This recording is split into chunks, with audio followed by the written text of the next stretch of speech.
This is స్వీయ వర్మ. ఈరోజు మనతో పాటు స్టూడియోలో ఉన్నారు డాక్టర్ భరద్వాజ్ గారు, హోమియోపతి డాక్టర్. నమస్కారం డాక్టర్ గారు. నమస్తే అండి.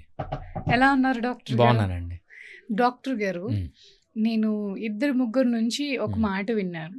బ్లడ్ ఇచ్చిన తర్వాత మేము లావ్ అయిపోయాం, ఒబెసిటీ ఫేస్ చేస్తున్నాం అనే మాటని ఏ విధంగా చూడొచ్చు అంటారు? అది అబ్సల్యూట్లీ నాన్ సెన్స్ అండి. సో బ్లడ్ తీసినంత మాత్రాన లావ్ అయ్యే ఛాన్సే లేదు. 1% కూడా సైంటిఫిక్ ప్రూఫ్ కానీ దాంట్లో సైంటిఫిక్ ఏమీ లేదు. కాకపోతే నేను చూసిన దాంట్లో ఏంటంటే చాలామంది ఏం చేస్తారంటే బ్లడ్ ఇచ్చిన వెంటనే అరే మా బాడీలో బ్లడ్ తగ్గిపోయిందని చెప్పి రోజు జ్యూసులు తాగుతారు. రైట్, పొద్దున ఒక జ్యూసు, మధ్యాహ్నం ఒక జ్యూసు, రాత్రి ఒక జ్యూసు. పొద్దున జ్యూస్లో కేజీ చక్కెర వేసుకుంటారు, మధ్యాహ్నం జ్యూస్లో ఒక కేజీ చక్కెర వేసుకుంటారు, రాత్రి జ్యూస్లో కేజీ చక్కెర వేసుకుంటారు. రైట్, ఎప్పుడైతే చక్కెర వేసుకుంటారో డెఫినెట్లీ మీరు ఇంత చక్కెర తింటే ఎవ్రీ 2 డేస్కి కేజీ పెరుగుతారు. అంటే ఎటువంటి నిజము లేదు. బ్లడ్ డొనేషన్ అనే దాంట్లో ఎటువంటి సైడ్ ఎఫెక్ట్ లేదు. మీకు నార్మల్గా ఉన్నప్పుడు మీ బ్లడ్ అరౌండ్ 12 పైన ఉంటే మీరు బ్లడ్ డొనేషన్ అనేది చేయొచ్చు. లావ్ అయ్యే ఛాన్సే లేదు. దానికి ఎటువంటి సైంటిఫిక్ ప్రూఫ్ లేదు. లేదు డాక్టర్ గారు, నేను చూసాను ఇద్దరు ముగ్గురిని, మా వాళ్ళలోనే చూసాను. ముందు చాలా సన్నగా ఉన్నారు, బ్లడ్ ఇచ్చిన తర్వాత చాలా లావ్ అయిపోయారు. Maybe that is a coincidence అంతే. సో వేరే ఏమైనా ప్రాబ్లం ఉండొచ్చు. అది బ్లడ్ డొనేట్ చేసిన దానికి ఆ టైంలో జరిగింది అంతే తప్పితే బ్లడ్ డొనేషన్ వల్ల వెయిట్ పెరుగుతారు అనేది ఎటువంటి సైంటిఫిక్ ప్రూఫ్ లేదు. That is zero. Okay doctor గారు, లావ్ అయిపోయింది, పక్కన పెట్టేద్దాం. ఇప్పుడు బ్లడ్ ఎక్కించుకున్నప్పుడు కొంతమందికి అలర్జిటిక్ రియాక్షన్స్ వస్తూ ఉంటాయి. అలా వచ్చినప్పుడు మరి బ్లడ్ ఎక్కించేది స్టాప్ చేసేసేయాలంటారా? డెఫినెట్గా అండి. మనం ఏదన్నా ఒక పని చేస్తున్నాం మెడికల్ ఫీల్డ్లో అంటే ఒక సింపుల్ సెంటెన్స్ గుర్తుపెట్టు, రిస్క్ బెనిఫిట్ రేషియో. ఈ ఇంటర్వెన్షన్ చేస్తే మేబీ ఒక డ్రగ్ కానీ, ఒక డివైస్ కానీ, ఒక ప్రొసీజర్ కానీ, ఒక సర్జికల్ టెక్నిక్ కానీ ఒక పేషెంట్కి ప్రాబ్లం వచ్చింది. రైట్, ఆ పేషెంట్ ప్రాబ్లం వస్తే మనం ఏం చేస్తాము, ఈ పేషెంట్కి నేను ఈ మెడిసిన్ ఇచ్చిన, డ్రగ్, ఈ డివైస్ పెట్టిన, ఒక surgical procedure, drug device procedure అంటాను, చేస్తే పేషెంట్కి బెనిఫిట్ హార్మ్. బెనిఫిట్ ఎక్కువ ఉంది, హార్మ్ తక్కువ ఉంది అంటే will go head. Simple example, for example ఏంటి, ఫీవర్ వచ్చింది. ఫీవర్ వచ్చినప్పుడు నేను ఒక డ్రగ్ ఇస్తాను, ఫీవర్ తగ్గిపోతుంది, కాకపోతే మీ జుట్టంతా రాలిపోతుంది అంటే ఎవరైనా తీసుకుంటారా?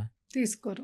రైట్, ఇంకొక కండిషన్, క్యాన్సర్ వచ్చింది, నేను మందు ఇస్తాను, బతుకుతావు, కానీ జుట్టు రాలిపోతుంది, తీసుకుంటారా? తీసుకోరా? తీసుకుంటారు. ఇక్కడ ఏంటంటే రిస్క్ బెనిఫిట్ రేషియో. ఆ పర్టికులర్ కండిషన్లో నీకు బ్లడ్ బాగా తగ్గిపోయింది కాబట్టి ఆ కండిషన్లో నీకు బ్లడ్ ఇస్తే దానివల్ల వచ్చే కొంచెం సైడ్ ఎఫెక్ట్స్ ఓకే, దాంట్లో ఏం ప్రాబ్లం లేదు. కానీ ఈ బ్లడ్ ఇవ్వడం వల్ల చాలా మంచి జరుగుతుంది. సైడ్ ఎఫెక్ట్ అనేది చిన్నది, అలర్జీ అనేది చిన్నది. అలర్జీని మనం మెయింటైన్ చేసుకోవచ్చు.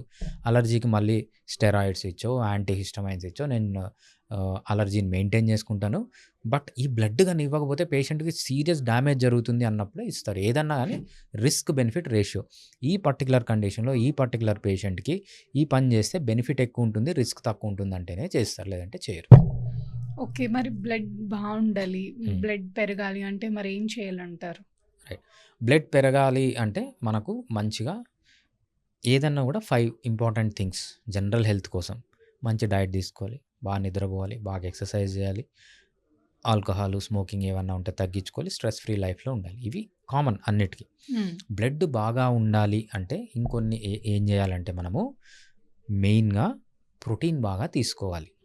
ఫిష్, నా దగ్గర పేషెంట్స్ ఎవ్వరు వచ్చినా వాళ్ళకి ప్రోటీన్ తక్కువ ఉంది, బ్లడ్ తక్కువ ఉందంటే నేను ఫస్ట్ చెప్పేది మంచిగా ఫిష్ తినండి. ఫిష్ బాగా ఈజీలీ డైజెస్టబుల్, మంచి ప్రోటీన్స్ ఉంటాయి దాంట్లో. ప్రోటీన్స్ అనేవి చాలా ముఖ్యం. దాంతోపాటు బ్లడ్ తక్కువ అయిపోయింది అంటే చాలా రీజన్స్ ఉంటాయి. ఒకటి ఐరన్ డెఫిషియన్సీ ఉండొచ్చు, ఐరన్ అబ్జర్వ్ కాకపోవచ్చు. ఫస్ట్ మనం ఐడెంటిఫై చేయాలి ఈ పర్టికులర్ పర్సన్లో ఎందుకు బ్లడ్ తగ్గింది అని ఐడెంటిఫై చేసి దాని ప్రకారం వాళ్ళకి అడ్వైస్ కానీ మెడికేషన్ ఇస్తే తగ్గిపోతుంది. సో బ్లడ్ తగ్గినంత మాత్రాన ప్రతి ఒక్కటి ఐరన్ సప్లిమెంట్ పెట్టమని కాదు.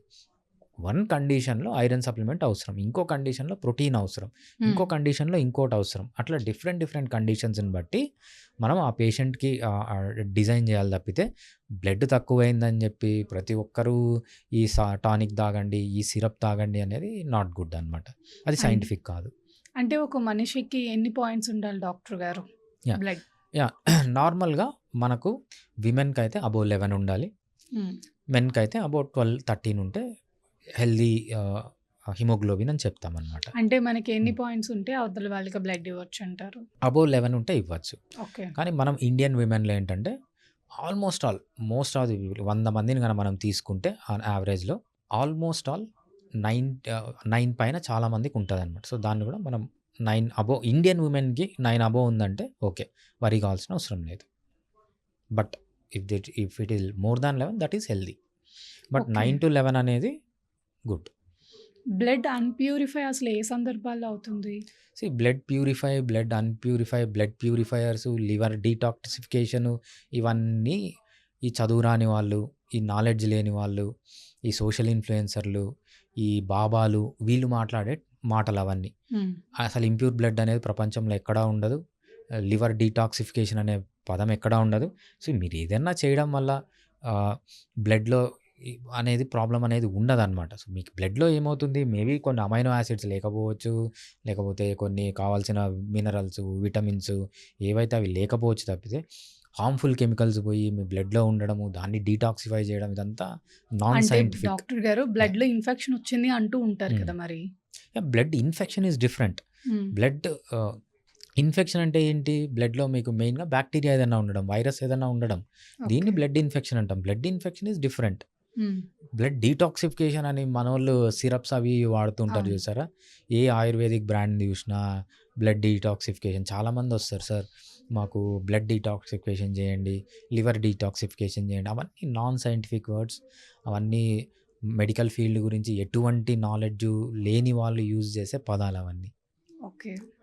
అంటే ఇప్పుడు అన్‌ప్యూరిఫై, ప్యూరిఫై అనేది ఉండదు ఇంక నో బ్లడ్. నో నో మరి ఎందుకు ఈ పదాన్ని ఎక్కువగా యూజ్ చేస్తూ ఉంటారు? నాలెడ్జ్ లేని వాళ్ళు. హ్మ్. మనము మొన్న ఒక స్వామి నిత్యానంద అని ఒక ఆయన ఉంటాడు హ్మ్. చూసారా, వాళ్ళ శిష్యురాలది ఒక వీడియో వచ్చింది. ఆమె ఏం చెప్తుందంటే ఆ వీడియోలో, మేము ఒక యోగా టెక్నిక్ కనుక్కున్నాము, ఆ యోగాలో నేను ఇట్లా కూర్చొని మీరు కన్నా నా ముందు నిలబడితే మీ బాడీని నేను మొత్తం స్కాన్ చేసేస్తాను, మీ బాడీలో ఏం ప్రాబ్లం ఉందో నాకు తెలిసిపోతుంది, అంత యోగా టెక్నిక్లు ఉన్నాయి మా దగ్గర అని చెప్తుంది. ఏదో ఇంట్రెస్ట్ వచ్చి చూస్తే ఆమె చెప్పేది ఏంటంటే, ఒక్కసారి నేను స్కాన్ చేస్తానే హీట్ ఎక్కడుంది, కోల్డ్ ఎక్కడుంది తెలిసిపోతుంది. అదంట స్కానింగ్ ఆమె చేసింది. సో దానికి ఏది సైంటిఫిక్ నాలెడ్జ్ కానీ, సైంటిఫిక్ బేసిస్ కానీ ఏం లేదనమాట. సో ఇట్లాంటి వాళ్ళు చాలామంది ఉన్నారు మనకు, సోషల్ ఇన్ఫ్లుయెన్సర్స్ అని, బాబాలని చెప్పి, రైట్. అంటే సో ఎదుటి వాళ్ళ కొంతమంది నమ్మకాలతో ఆడుకోవటం ఆ, కాకపోతే ఏంటిది? కొంతమంది బాబాలు ఏం చేస్తారంటే, కోవిడ్ వచ్చిన 1 వీక్కే మేము కోవిడ్కి మందు కనిపెట్టినామని చెప్తున్నారు. ఒక కోవిడ్కి మందు కనిపెట్టాలంటే ప్రీ క్లినికల్ రీసెర్చ్ జరగాలి. ప్రీ క్లినికల్ రీసెర్చ్ అంటే in vitro, in vivo, in silico అంటాం. ఇవన్నీ దాటొచ్చిన తర్వాత ఫేజ్ 1 క్లినికల్ ట్రయల్స్లోకి రావాలి, ఫేజ్ 2లోకి రావాలి, ఫేజ్ 3లోకి రావాలి. ఫేజ్ 3లోకి వచ్చిన తర్వాత రిలీజ్ చేసేదాన్ని సైంటిఫిక్ రీసెర్చ్, అది ప్రూఫ్ అంటాం తప్పితే, నీకు కోవిడ్ వచ్చిన 3వ రోజుకో 4వ రోజుకో నేను కోవిడ్కి మందు కనిపెట్టినా అని ఒక బాబా చేస్తే తీసుకుపోయి లోపలేసినారు ఆయన. సో మనకి ఆనందయ్య లాంటి వాళ్ళు, ఇట్లాంటి వాళ్ళు ఎక్కువైపోయి ఈ పదాలన్నీ వస్తున్నాయన్నమాట. నేను విన్నాను సార్ ఆనందయ్య క్లినిక్ గురించి. అప్పుడేదో చుక్కలు వేస్తే బ్రతికారు అనే టైప్‌లో అన్నారు. దానికి ఎటువంటి సైంటిఫిక్ ప్రూఫ్ లేదండి. సో హ్మ్. మనము ఇండియా కాబట్టి నడుస్తుంది అది. సో వేరే కంట్రీకి అయితే తీసుకుపోయి ఇప్పుడు లోపలేస్తారు. ఇప్పుడు అదర్ కంట్రీస్‌లో చూసుకున్నట్లయితే ఎటువంటి లైసెన్స్ లేకుండా ఏ మందులు అమ్మటానికి ఒప్పుకోరు. మరి మన కంట్రీలో ఎందుకిలా? మన కంట్రీలో చాలా స్ట్రిక్ట్ లాస్ ఉన్నాయండి.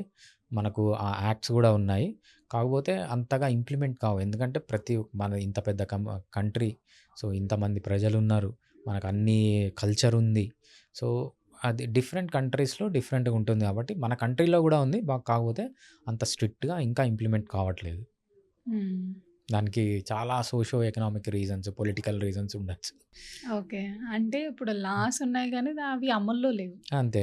లేకపోతే ఒక ఆయనొచ్చి నేను సోరియాసిస్ తగ్గిస్తా, కిడ్నీ డ్యామేజ్ తగ్గిస్తా, ఏది type 1 diabetes తగ్గిస్తా,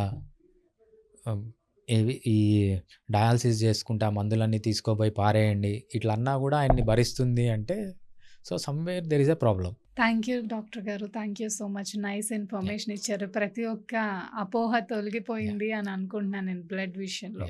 thank you so much అండి. నమస్తే. థ్యాంక్స్ అండి. Fiticus Homeopathy